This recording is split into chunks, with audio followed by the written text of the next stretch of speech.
Se vota en el Pleno que van a poner el 50% de impuestos.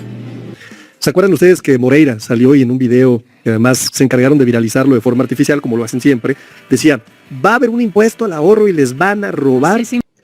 Bienvenidos mexicanos a una transmisión más de su canal Legión Vanguardia. Yo soy Alfonso Muth y nos encontramos el día de hoy a domingo 21 de septiembre del 2025. Pues arrancamos con la información del día de hoy, donde salió Alito Moreno filoso con sus mentiras, y es que dice que el partido de Morena está preparando más reformas para aumentar el IVA e impuestos, sobre todo para lastimar la economía del pueblo mexicano.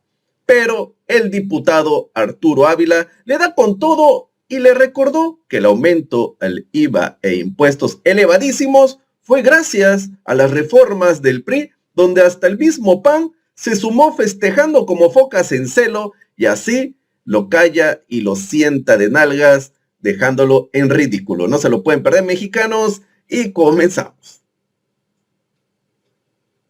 Imagínate que mañana impulsan una reforma constitucional, se vota en el Pleno que van a poner el 50% de impuestos, que van a poner cualquier tema que lastime a los mexicanos en sus derechos, y lo votan 20 senadores. ¿Cómo le hacemos? ¿Cómo le hacemos?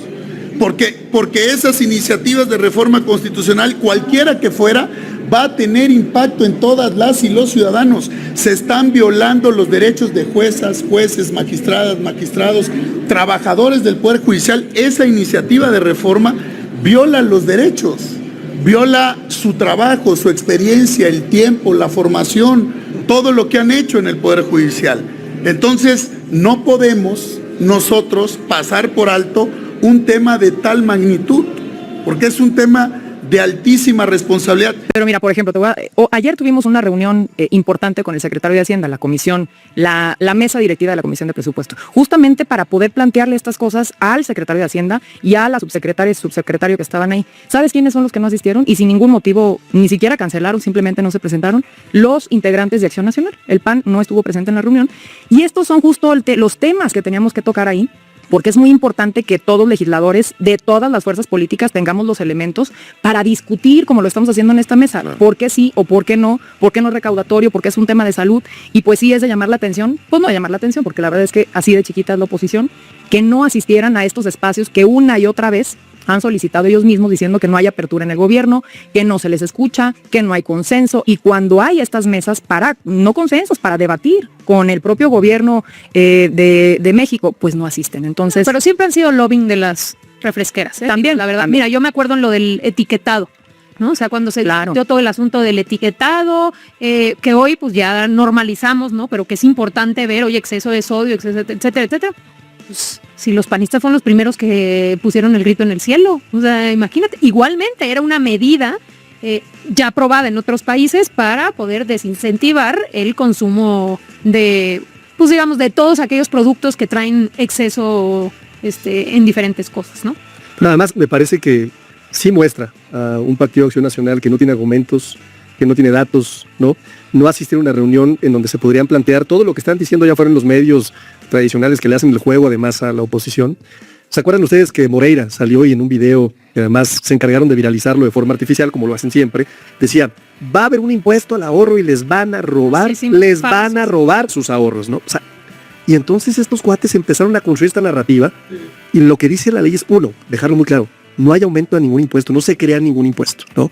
Hay efectivamente, ¿no?, una retención, ojo, retención que incrementa del 0.50 al 0.90 sobre los rendimientos financieros en inversiones mayores a 200,000 pesos, y no aplica para CETES. Pero los muestro otra vez, de cuerpo entero, Presidenta, a esta bola de cínicos, mentirosos, ¿no?, que lo único que están haciendo, porque no tienen ningún proyecto político, es mentirle a la gente. Y como dato importante, ese impuesto sin retenciones, es decir, sin que exista una evolución, fue creado por el PRI en el 2014, en la Ley de Ingresos. Entonces, ellos sí lo crean, no era, al final de cuentas, deducible neteado con el ISR, que es un tema un poco más técnico, pero ellos efectivamente lo crean y era para grabar el ahorro de las personas, ¿no? Y tiene razón Iván con lo que dice, si es en inversiones mayores a 200,000 pesos, para esas personas que tengan inversiones mayores a 200,000 pesos, ¿no?, es importante decirles que se devuelve el dinero en la declaración anual, ¿no? Con los saldos a favor de impuestos sobre la renta. Es un tema de temporalidad nada más. Entonces, como el tema es un poco técnico, se aprovechan de la cifra, se aprovechan del punto y avientan de pronto una narrativa para tratar de confundir a la gente. O la otra, ¿no? Ahí está Naya diciendo que no, la deuda. A ver, vamos a escucharlo. Nosotros ya identificamos un gigantesco foco rojo del que el gobierno no quiere hablar, y es el endeudamiento. Al ritmo que vamos, van a quebrar al país. Están autorizando un techo de endeudamiento de 1.8 billones de pesos. Acuérdense, prometieron que el déficit iba a ser menor a 4 puntos del PIB. Está por encima de 4 puntos del PIB. Y este problema se viene arrastrando desde 2018. Les doy un dato. El servicio de la deuda, es decir, lo que se paga fundamentalmente solo de intereses, no para que se reduzca la deuda, solo de intereses, ahorita ya es de más de 1.6 billones de pesos. Comparen eso con lo que va a gastar el gobierno en inversión física durante este año, 900,000 millones. Es decir, el gobierno va a gastar más dinero en pagar la deuda del año pasado y de los años anteriores que en lo que va a invertir físicamente en el país, en carreteras, en hospitales, en puertos, en aeropuertos. A este ritmo van a quebrar al país. Fíjate tú el nivel de descaro de este cuate. Pues es que no tiene límites. Miren, aquí les vamos a poner en la pantalla, pero es esta gráfica que dice, ¿quién endeudó más al país? ¿No? Y aquí está la deuda de Felipe Calderón, la deuda de Enrique Peña Nieto, la de Andrés Manuel López Obrador. Y ahora, digamos, con este nuevo planteamiento de la presidenta sobre la base, digamos, de un presupuesto responsable, que nuevamente se está pagando la deuda, la maldita deuda corrupta de Felipe Calderón y de Enrique Peña Nieto. ¿Nos toca pagar la deuda? Sí. ¿Los platos rotos del pasado? Sí. Nuevamente, pero ellos venir con el cinismo de plantear ahora que se tiene que pagar esa deuda, bueno, ¿qué es esto? No, además, dice, el gobierno no quiere hablar. Yo nunca había visto el ejercicio que ha tenido desde el presidente Andrés Manuel y ahora la presidenta Claudia Sheinbaum, de todos los días pararse frente a los medios y contestar absolutamente todas las mentiras que dice la oposición, porque esto también ya lo contestó la presidenta, y su respuesta fue precisamente esa. ¿Cómo es posible que Anaya venga a hablar de que vamos a quebrar al país cuando estamos asumiendo una deuda de ellos, justamente, de Calderón, porque él era, lo recordarás, presidente de la mesa directiva cuando Calderón era presidente? Entonces, una vez más mintiendo, y justo cuando dicen no quiere hablar el gobierno y cuando están los espacios para que Acción Nacional hable y podamos dialogar de estos temas, pues simplemente no. No, y lo dice, y no va a alcanzar para infraestructura. Oye, por el amor de Dios. Por cierto que no hemos hablado de eso, de parte del programa, también del paquete económico, vienen los programas todo lo que de se ha hecho, toda la obra que se ha hecho, los millones que salieron de la pobreza. A ver, es increíble, pues ¿qué hicieron los gobiernos de Peña y de Calderón que puedan presumir? Es que es una obra pública. Esa es una gran pregunta, ¿no? Felipe Calderón trató de hacer una refinería y acabó en Navarra. Lo recordamos muy bien por eso. Hizo la estela de luz, la estela de la corrupción, la Suavicrema, que iba a costar 300 millones de pesos y terminó costando 1.300 millones de pesos y será recordado históricamente por ese monumento a la corrupción. Segundo, Peña Nieto, ¿qué hizo? Bueno, trató de y yo lo pregunto, en las entidades federativas y con periodistas, o sea, levante la mano quién sabe o quién se acuerda de una obra de Peña Nieto. Bueno, un programa social, de Calderón. La presidenta también lo ha planteado, ¿no? Es increíble. ¿Y entonces dónde se iba todo el dinero? De la deuda que crecía. Aparte de que hubo reforma fiscal. Bueno, te acuerdas, recordarás que nosotros estuvimos en la Cámara de Diputados, éramos compañeras diputadas, obviamente votando en contra, pero no solamente es que no había nada, sino que aparte había reformas fiscales para incrementar impuestos. Bueno, algo que hay que mencionar también, hablando de infraestructura, es que este fin de semana, la presidenta Claudia Sheinbaum inaugura, ¿no?, este gran proyecto de infraestructura de trenes de pasajeros, esos que Ernesto Zedillo desapareció, esos que privatizó y esos que por fin se impulsan con el gobierno de la transformación, empezando por el Tren Maya, una obra de infraestructura sin precedente, y ahora con toda esta red de trenes de pasajeros y de trenes de carga logística, que lo acompaña también el tren del Istmo de Tehuantepec, que además va a competir con el Canal de Panamá. Pues este fin de semana, el tramo de Querétaro a Irapuato será inaugurado por la presidenta de México, la doctora Claudia Sheinbaum, y así seguimos haciendo historia. Y eso recordarlo, ¿no? O sea, ¿cuál es el plan de la presidenta en obras, en infraestructura? Está el Plan Nacional de Infraestructura, 11,112 kilómetros de caminos y carreteras. Bavispe, Casas Grandes, Guaymas, Chihuahua, Toluca, Zihuatanejo, Corredor Golfo de México, Corredor Palenque, Ocosingo, Huasteca, Rivera Nayarita. Está el tema de los trenes, que es continuar con la construcción de trenes de pasajeros y de carga, ruta AIFA Pachuca, Ciudad de México, Querétaro, Irapuato, que es precisamente la que se inaugura, Saltillo, Nuevo Laredo, Tren del Sur, Oaxaca, Chiapas, Tren Maya de carga, porque recordemos ya inició el de pasajeros, pero ahora se vuelve de carga. Y luego lo planteaba también Iván, todo lo que tiene que ver con vivienda. Hay un presupuesto importante ahora en el paquete económico destinado al tema de vivienda, porque en 6 años se van a construir 1.700.000 viviendas para los que menos tienen. Ya se iniciaron 180.000.